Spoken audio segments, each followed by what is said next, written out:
guys, my name is Taylor. This is my first YouTube video on my channel called The Battle. And I made this channel because I wanted to reach out to people and maybe even try to help people and letting them know that they're not alone and that they're not crazy when they are battling depression. In the past couple of years, I have went through a severe battle with depression, and I know that a lot of other people do too, and a lot of times people are afraid to come forward about it and afraid to get help and afraid to even tell anybody how they feel. So I've been there, I've done that, I've lived through the embarrassment and all of the things, so I'm here to tell you guys about it, and I'm here to help you in any way that I can. So a little bit about me, since this is my first YouTube video. I'm 23, I'm married, I have an amazing husband, and I have 2 dogs. They're beagles. They're like my children. I'm a people person. I try to stay very positive throughout my life, and I love helping others. I love just being around people, meeting new people, and I like it when I can see others be happy and others flourish. So that's kind of why I created this channel. Because if I can help even just one person, if I can reach one person and let them know that they're not alone, that they're not crazy, that that their feelings of depression are valid and real, then my work here will have been done. So, anyways, for this video, I wanted to kind of tell you guys my story of depression and what I've went through, so you guys can get to know me a little better. So in early 2019, I started feeling my first signs of depression, my first symptoms, I should say. I would feel really lazy, and I would have no energy at all, and I kind of kept just saying, what's the point? That's what my brain was saying, was what's the point? And, you know, I would come home and it would be all I could do to wash the dishes. It would be all I could do to sweep the floor. And it would take a lot out of me to do simple tasks, simple everyday tasks. It would take everything out of me, and it would rob all of my energy. So that was kind of my first warning signs a little bit. I still didn't know what I was going through. I didn't know that that was the beginning stages of depression. I just thought, well, I'll drink extra coffee tomorrow and I'll get everything done. Or I'll get some more sleep and everything will be better. Or, you know, I kept just telling myself tomorrow will be better, next week will be better, you know, and forcing myself to put my feelings kind of on the back burner. So,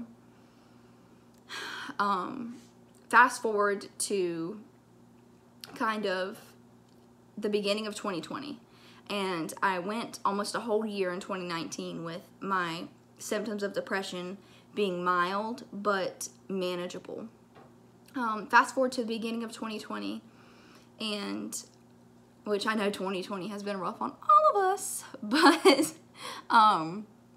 fast forward to the beginning of 2020, and my symptoms got worse, and it was all I could make myself do to get up, go to work, and come home and go to sleep. It was literally like running a marathon for anything, any task that I did.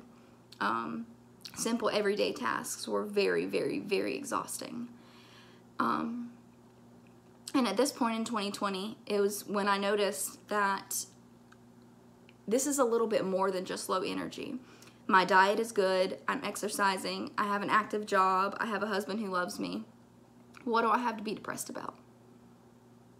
I have a home that I own, you know, I have 2 adorable little dogs, I have my family.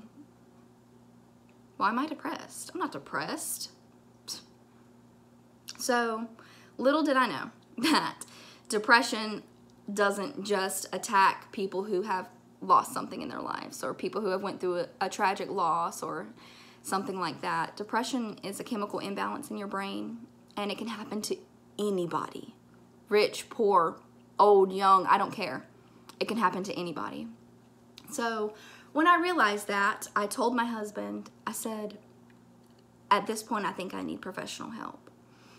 And when I told him that I was going through a lot more things, I had no energy. I didn't care if my house got clean. I didn't care if my dogs were taken care of. I didn't care if I seen my husband. I didn't care if we got intimate. I didn't care. The biggest thing is I didn't care about myself. I didn't care about showering. I didn't care about brushing my teeth. I didn't care about getting off the couch. I didn't care about doing my makeup, my hair, nothing. I showered, I'm telling you, when I was super depressed, I showered once every 4 days. That's disgusting.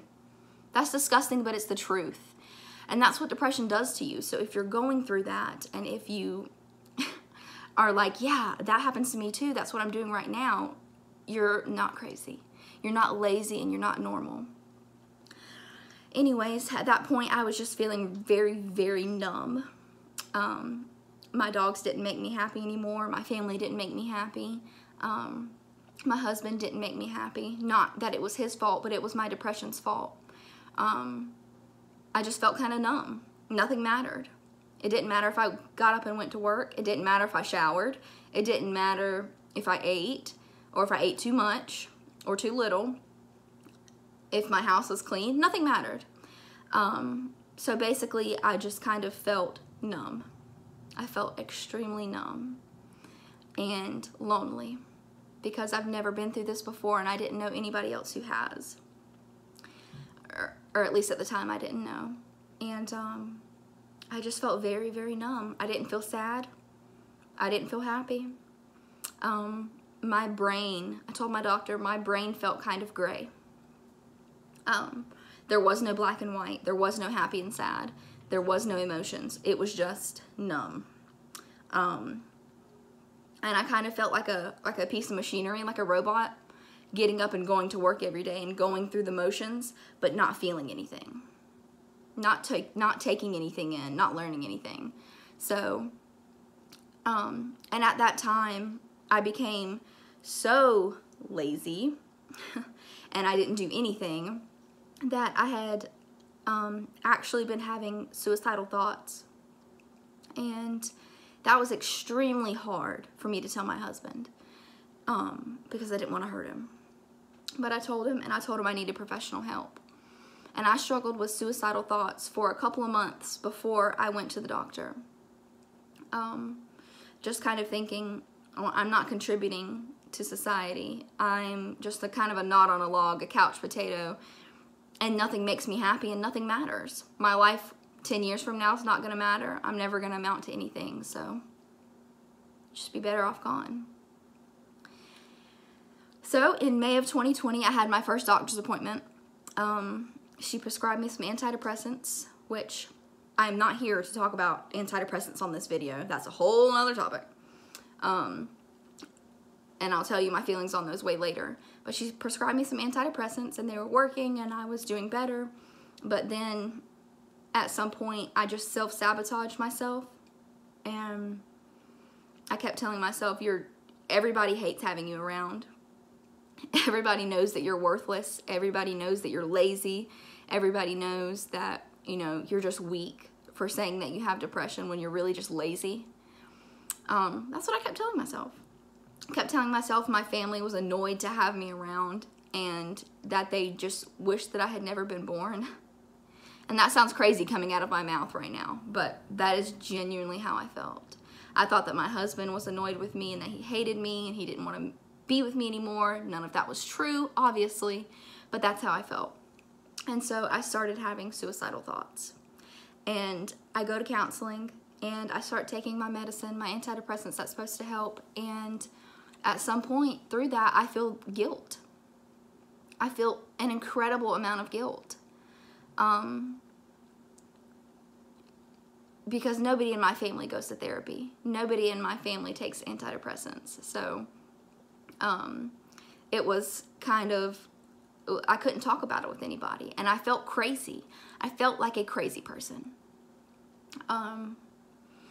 So I, self-sabotaged, and I told myself that I'm just weak and I can't believe I have to go to therapy and take this medicine just to stay sane. So eventually my thoughts caught up to me, and all those thoughts became too much one day. And on June 15th of 2020, I tried to commit suicide. It was a Monday. I was supposed to be at work, and I didn't go because I was too depressed. The only time I got out of bed that day was to try and commit suicide. And I didn't go through with it, obviously. I called the police because that was just what I thought to do at the moment. I needed somebody. I felt so crazy and I felt so out of this world that I would try to do that I didn't know what else to do. I was like, I need somebody here. My husband works out of town. I was alone. And so I said, I need to see other humans, other people. I need to know that this is not a dream, that I'm not crazy, and that I'm going to be okay. So I called the police. The ambulance came. They came in my house and told me I had to go with them. And at that point, I was, of course, sobbing, crying, saying, I don't want to go with you guys. I'm sorry, I made a mistake. Just forget I called you. I don't want to go with you. And I said, well, ma'am, you have to. We have to take you to the hospital. So I went to the nearest hospital in the ER, even though I wasn't harmed in any way. I had just attempted. I wasn't bleeding. I wasn't anything like that. So I went to the ER. I spent the night in there. I finally got up the guts to call my husband after I was already in the ER. I just kept thinking to myself, how do I tell the love of my life that I just tried to kill myself? It's going to make him feel awful. But I called him anyways, and he dropped what he was doing at work, came to see me, and I thought, this is going to be my escape route. I'm going to go back home, everything's going to be better, and my husband's going to get me out of here. I don't need to be in the hospital. That wasn't the case. They had me on a hold, and they eventually had a court order to send me to a behavioral health hospital for a long stay. And so that was kind of rock bottom for me. And I felt crazy. I felt like I'm never going to recover from this. I felt, how did I land myself here? So I go to the behavioral health hospital. I stay there for 6 days. And you're not allowed your cell phone or any kind of contact with the outside world other than a 5-minute phone call a day on the hospital phone. And while I was there, I realized how privileged I was. I couldn't think of any other way to feel while I was there other than privileged and blessed that I had the opportunity to be at this hospital, to get professional help, to talk with counselors and doctors, and to be around other people who are going through the same thing. I couldn't help but feel really, really privileged, because there's a lot of people who don't get that, option. They don't get to say, well, I feel super depressed and I'm having these suicidal thoughts, so I need to check myself into a hospital. Even though I didn't want to be there at the moment, it was the best thing I could have ever done. It gave me time to reset. It gave me time to think. There's no cell phones. There's no social media. There's no watching Netflix. There's no nothing except for therapy, exercises, and bedroom, or your little room. So I think that was kind of my reset. June 15th was when I tried to commit suicide, was my rock bottom, as I like to call it, and my stay at the behavioral health hospital was my reset. And it opened my eyes to a lot of things, and to a lot of other people who were going through the same thing, and a lot of education on depression. So fast forward 6 days, and I am out of the hospital. My husband comes and picks me up, and I'm home. I'm on a new medication, a new antidepressant. My body's having a very hard time adjusting to it. I was beating myself up for letting anything happen in the first place. I thought my family was disappointed in me, that they didn't want me around. And that first couple of weeks after being out of the hospital was hard. I quit my job. I was too sick. I call it sick. I wasn't coughing or sneezing, but my brain was sick. I was too sick to go back to work. My mental health was completely shot, and I was in no position to be managing a restaurant, which is what I was doing at the time. So I quit my job. I stayed at home and tried to get better. And I tried to go to my counseling as much as possible and listen to her on the day-to-day tasks that I should do to get better, and to just keep taking my medicine. That the first couple of weeks are super rough, but you'll see a difference. And I did. I got over I call it the hump. I got over the hump of the bad part of taking antidepressants and the change that your body goes through and adapting to it. Kind of like the first trimester of pregnancy. Like, you have to adapt to things, right? And then you feel a little bit better in your second trimester. Not in any way comparing this to pregnancy, but metaphor. I stuck through it. I kept taking my medicine. I surrounded myself with people who did not judge me, and I tried my hardest to do the things every single day to get better that my counselor was telling me to do. Like, get sunshine and take it slow, do one task at a day, don't beat myself up, things like that. And now we're here. It is December of 2020, and it is almost Christmas time, and I feel so much better. I feel so much better. And for me to talk about me wanting to kill myself and me being so depressed, it seems so scary looking in the rearview mirror, but I'm in such a better place, and I've had so much help through all of this. I just want to let you guys know that you're not alone.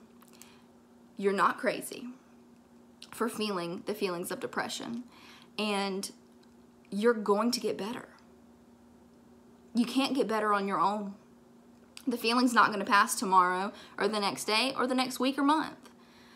Depression's here to stay until you get professional help and help from your loved ones and make changes in your day-to-day life. So, like I said, December 2020 now, and I feel a ton better.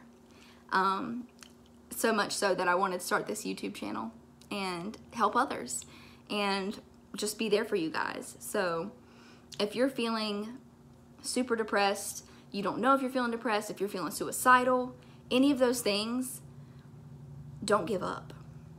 You're here for a reason, and things are going to get better. I promise you. There will be better days for you, and you won't always feel the way you do. Okay? Thanks so much for watching, guys. I'll be back with another video soon. Bye.